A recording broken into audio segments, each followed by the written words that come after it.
សេចក្តីបំភ្លឺព័ត៌មាន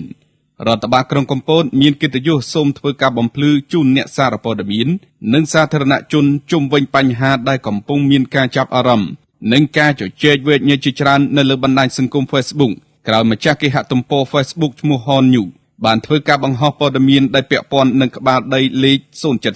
804 051 612ស្ថិតនៅភូមិតាដឹមសង្កាត់អណ្ដូងខ្មែរក្រុងកំពតខេត្តកំពត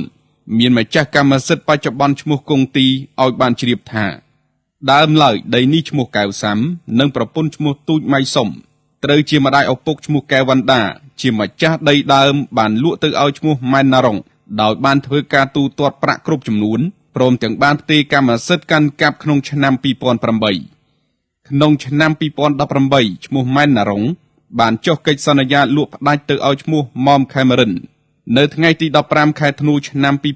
2021ឈ្មោះម៉មខេមរិនបានប្រគល់សិទ្ធិទៅឲ្យឈ្មោះយ៉យសារ៉េនក្នុងការគ្រប់គ្រងចាត់ចែងដីនេះជំនួសខ្លួនហើយឈ្មោះយ៉យសារ៉េនក៏បានចុះកិច្ចសន្យាលក់ផ្ដាច់ដីនេះបន្តទៅឲ្យឈ្មោះតលចម្រើននៅថ្ងៃទី9ខែមីនាឆ្នាំ2021បន្ទាប់ពីទិញដីនេះរួចឈ្មោះតលចម្រើនបានរៀបចំបំពេញនីតិវិធីស្នើសុំចុះបញ្ជីបំពេញបន្ថែមនិងកសាងបានកម្មសិទ្ធិដីធ្លីដើម្បីកាន់កាប់ស្របច្បាប់ដែលមានលេខ070 804 051 612ចេញដោយមន្ទីររៀបចំដែនដីនគររូបនីយកម្មសំណង់និងសូរិយោដីខេត្តកំពតចុះថ្ងៃទី3ខែកញ្ញាឆ្នាំ2021ក្រោយមកនៅថ្ងៃទី7ខែមិថុនាឆ្នាំ2022ឈ្មោះតលចម្រើនបានលក់បន្តទៅឲ្យឈ្មោះគង់ទីជាម្ចាស់បច្ចុប្បន្នដើម្បីគ្រប់គ្រងកាន់កាប់បន្តនៅឆ្នាំ2022ឈ្មោះកែវវណ្ដាបានចាប់ផ្ដើមតវ៉ាប្រឆាំងទៅនឹងការកាន់កាប់ដីធ្លីរបស់ម្ចាស់ដីបច្ចុប្បន្នក្រោមលេសថាជាដីឪពុកម្ដាយខ្លួនបានលក់ទៅឲ្យឈ្មោះម៉ែនណារុង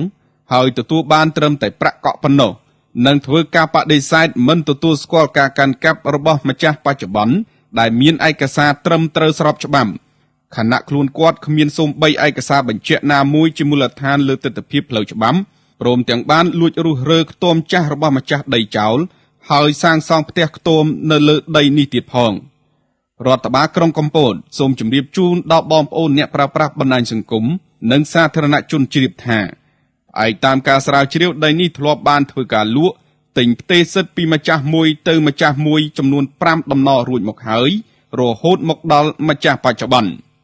ឯការទិញរបស់កែវសាំនិងទូចម៉ៃសុំបានធ្វើឡើងជាមួយឈ្មោះម៉ែនណារុងភាគីទាំងពីរបានប្រគល់ទូទាត់ប្រាក់ឲ្យគ្នាគ្រប់ចំនួនរួចហើយមិនពាក់ព័ន្ធជាមួយនឹងឈ្មោះគង់ទីជាម្ចាស់ដីដែលទទួលសិទ្ធិគ្រប់គ្រងចុងក្រោយទី5រដ្ឋបាលក្រុងកំពតយល់ឃើញថា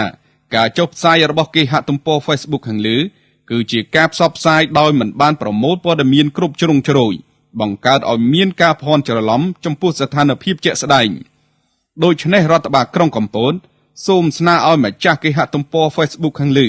ធ្វើការលុបចោលរាល់ការចុះផ្សាយរបស់ខ្លួននិងជៀសវាងការផ្សាយព័ត៌មានធ្វើឲ្យប៉ះពាល់ដល់កិត្តិយសនិងសេចក្តីថ្លៃថ្នូររបស់អ្នកដទៃដោយគ្មានភស្តុតាងច្បាស់លាស់ជាមួយគ្នានេះដែររដ្ឋបាលក្រុងរីករាយសហការផ្ដល់នៅគ្រប់ព័ត៌មានដែលពាក់ព័ន្ធគ្មានលាក់បាំងបើលោកត្រូវការសេចក្តីដូចបានជម្រាបជូនខាងលើសូមម្ចាស់គេហទំព័រ Facebook ឈ្មោះ Hon New និងបងប្អូនប្រជាពលរដ្ឋសាធារណជនអ្នកនិយមលេងបណ្ដាញសង្គមមេត្តាជ្រាបជាព័ត៌មានថ្ងៃអង្គារ13រោចខែទុតិយស័កឆ្នាំមមីអត្តស័កពុទ្ធសករាជ2570កំពតថ្ងៃទី11ខែសីហាឆ្នាំ2026